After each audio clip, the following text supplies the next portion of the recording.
Mission 2022 यानी UP विधानसभा चुनाव को लेकर असदुद्दीन ओवैसी उत्तर प्रदेश का लगातार दौरा कर रहे हैं।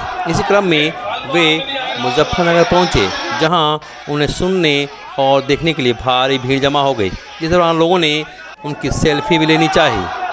आइए सुनते हैं असदुद्दीन ओवैसी ने अपने भाषण में कैसे मोदी और योगी को लपेटा, साथ ही सूबे के दोनों दल सपा बसपा को भी निशाने पर लिया। जरा सुनिए। एक तब्दीली पैदा करो खुदा के लिए, एक बदलाव लेकर आओ, अपनी पार्टी को और देकर देखो एक मर्तबा सबकी तब्दीली कैसी होती है। जब जाटों ने अजीत सिंह को छोड़ दिया, चौधरी चरण सिंह की पार्टी को छोड़ दिया, तो क्या उत्तर प्रदेश के मुसलमान उस रिवायती सियासत को छोड़ेंगे? नहीं छोड़ेंगे। मेरे अजीज दोस्तों और बुजुर्गों, जहां पर बात CAA-NRC के कानून की आई, तो मैं यहां पर हाजी हसन साहब, जो मुजफ्फरनगर कालापार एरिया के रहने वाले,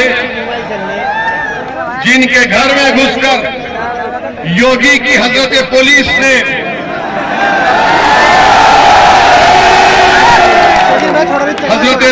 उनके घर में घुसकर उनके घर को लूटा, 5 लाख रुपये लूट लिए।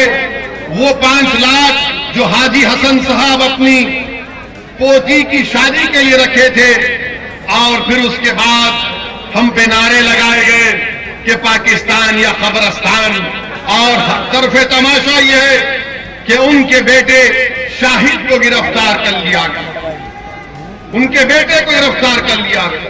फिर एक 26 साल का नूर मोहम्मद, इसको गोली लगी, इसको मुजफ्फरनगर में दफनाने नहीं दिया गया, बल्कि कहा गया कि मीरठ में इसको दफना।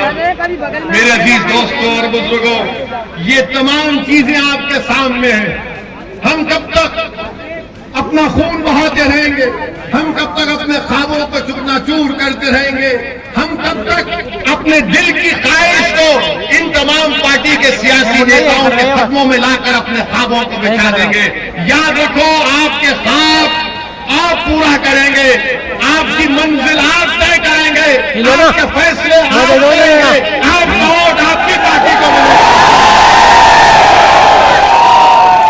हम कब तक समाजवादी हो, BSP हो, RLD हो, कांग्रेस से कहेंगे कि जाओ, हम मुसलमान हैं, तुम हमारे मुकद्दर के फैसले करो? नहीं, तुम अपने मुकद्दर के फैसले कर सकते हो।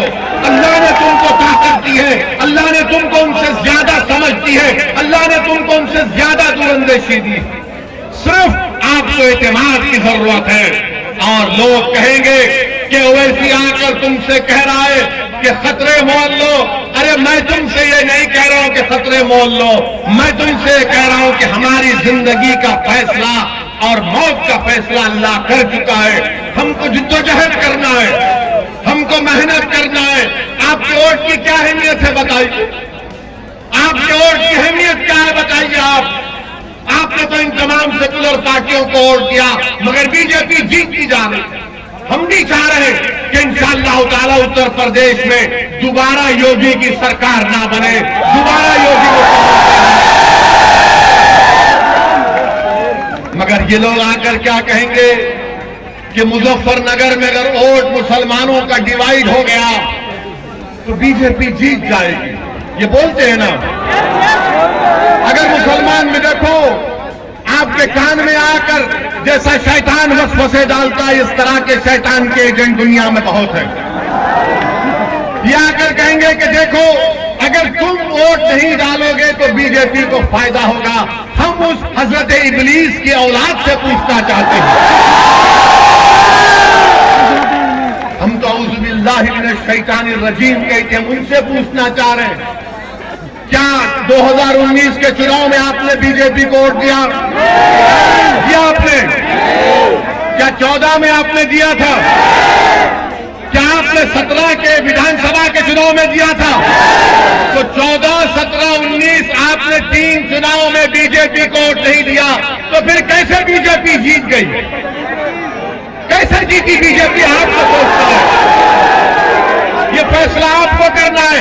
आपने 14 में आरएलडी को वोट दिया, कांग्रेस को दिया, बीएसपी को दिया, सपा को दिया, मोदी के एमपी जीत गए। 17 के विधानसभा के चुनाव में हम तो नहीं थे यहाँ पर, बीजेपी जीत गई। 19 में मैं एक सीट पर नहीं लड़ा, मजलिस नहीं लड़ी, बीजेपी जीत गई। मेरे अजीज दोस्तों और बुजुर्गों, इस बार आप गलती नहीं करेंगे, इस बार आप ये गलती हरगिज नहीं करेंगे इंशाअल्लाह। यकीनन बीजेपी को रोकेंगे, मगर बीजेपी को रोकने का मतलब ये नहीं है कि मैं इनकी गुलामी करता रहूं। बीजेपी को हराएंगे जरूर इंशाअल्लाह ताला, मगर इसका ये मतलब नहीं है कि मुझे तुम खबर में उतारोगे, मेरे घर को खंडेर बना दोगे, मेरे नौजवान को गोली मार दोगे, या जो बच जाएगा उसको जेल में डाल दोगे, मेरे बच्चों को स्कूल नहीं मिलेगा, इंटर कॉलेज नहीं मिलेगा। मगर ये लोग आकर कहेंगे वोट हमको दो, नेता हम बनेंगे। ये नहीं हो सकता। वोट भी आपका होगा, नेता भी आपका होगा, रोशन मुस्तकबिल भी इंशाअल्लाह आपका होगा। और जो लोग हमसे कहते हैं, जो लोग आकर मजलिस पर तनकीद करते हैं कि मजलिस एक फिरका परस्त पार्टी है, मजलिस जीतेगी तो फिरका परस्ती बढ़ेगी। अरे कौन सी तुम सेकुलरिज्म की बात कर रहे हो? मेरे अजीज दोस्तों और बुजुर्गों, मेरी इज्जतदार माँ और बहनों, ये जो मुसलमानों से नफरत है किस हद तक पहुंच गई, इसकी एक मिसाल देता हूं। मुसलमानों से फिरका परस्ती की सद तक आसमानों को छू रही एक मिसाल देकर चले जाऊंगा। पाकिस्तान और इंडिया का क्रिकेट मैच हुआ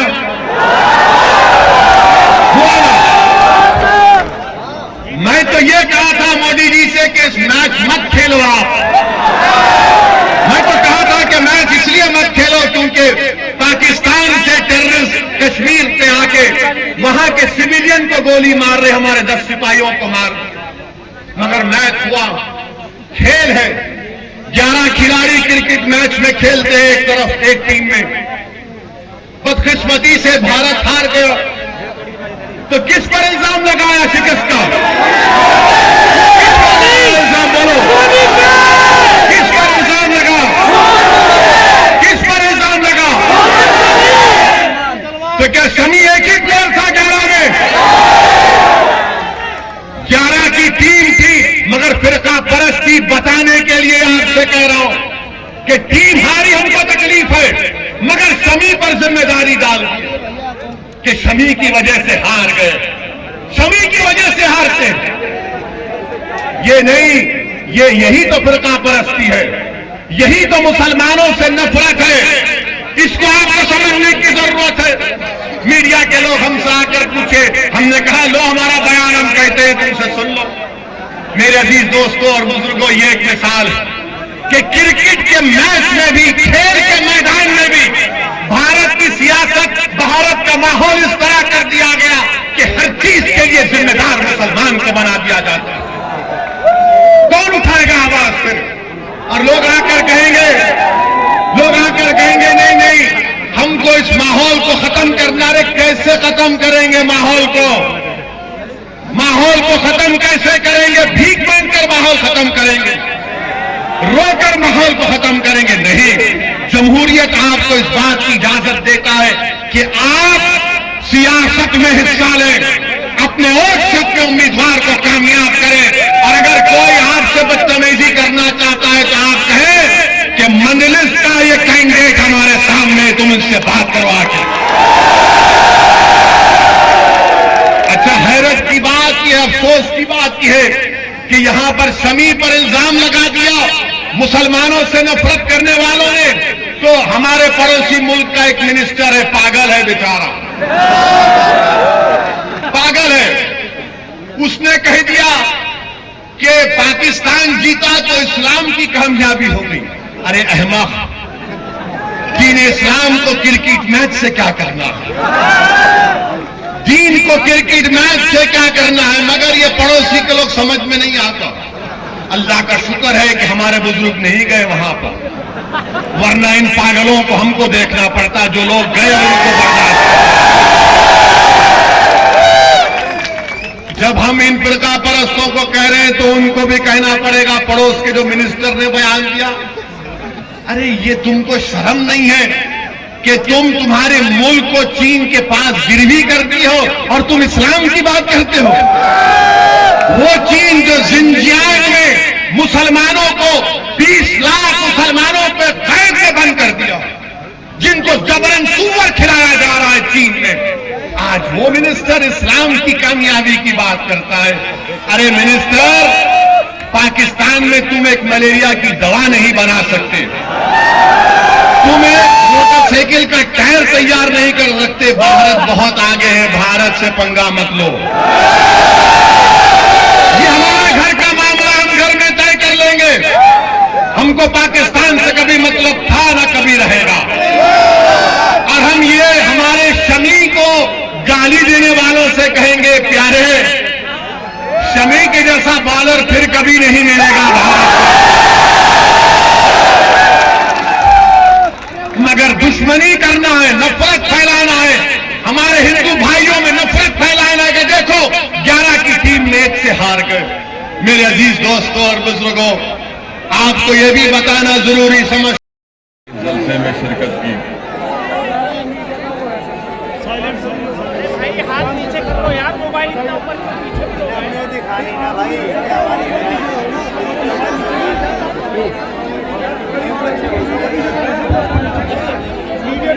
मेरे अजीज दोस्तों और बुजुर्गों,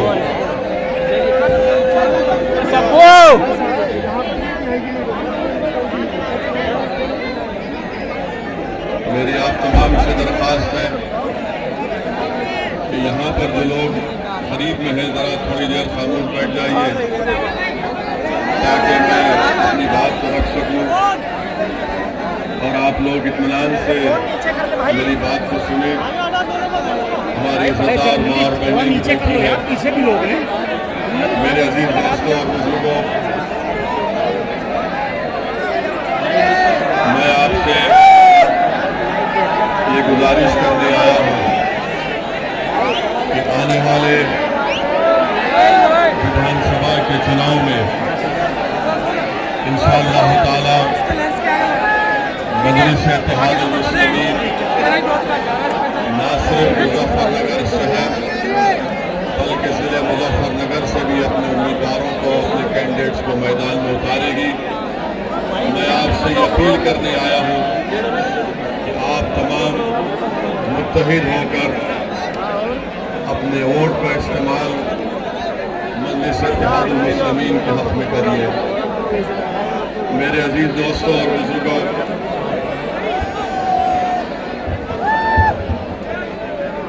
मैं आपको ये भी बताने आया हूँ कि उत्तर प्रदेश में और उत्तर प्रदेश की सियासत को अगर आप गहराई से उसका जायजा लेंगे, ये भाई बैठ जाइए, जो आप खड़े हुए बैठ जाइए, बैठ जाइए।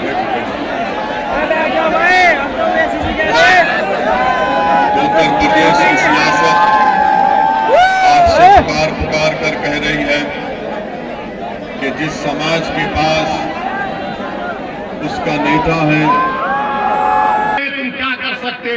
हमको मंत्री संतरी बनने का शौक नहीं है, मुझे मंत्री बनने का शौक नहीं है, मुझे आपको इंसाफ दिलाने से मतलब है, मुझे गरीब मुसलमानों को इंसाफ दिलाने से मतलब है।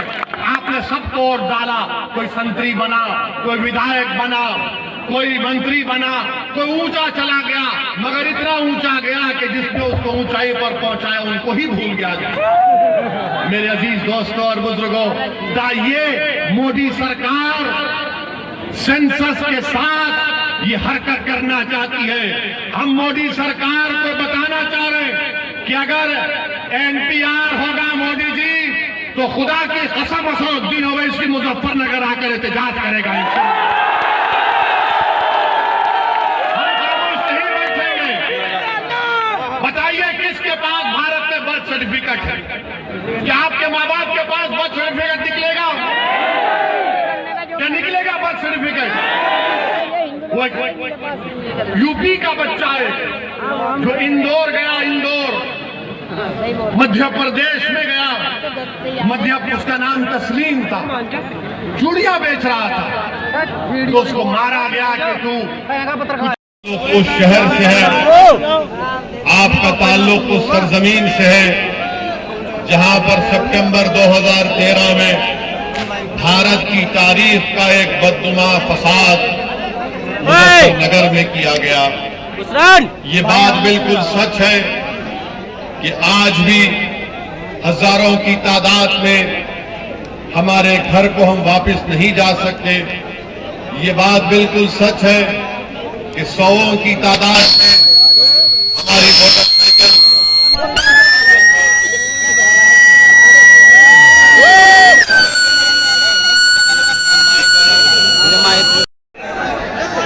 मोहतरम जनाब doctor Pawan Rao Ambedkar general secretary MIM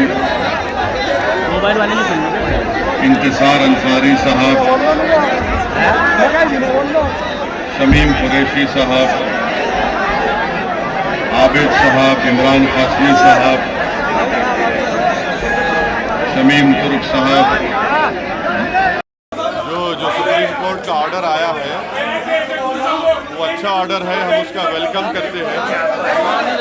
और सुप्रीम कोर्ट ने फंडामेंटल राइट्स को अपहेल्ड किया है और हमारा मानना ये है कि स्नूपिंग और सर्वेलेंस खत्म होना चाहिए।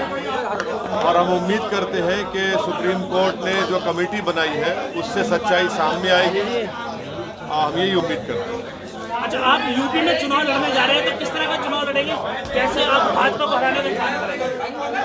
हमारी पूरी कोशिश यही है कि दोबारा उत्तर प्रदेश में बीजेपी की सरकार ना बने, योगी आदित्यनाथ दोबारा मुख्यमंत्री ना बने, और उसी सिलसिले में हमारी पूरी तैयारी चल रही है।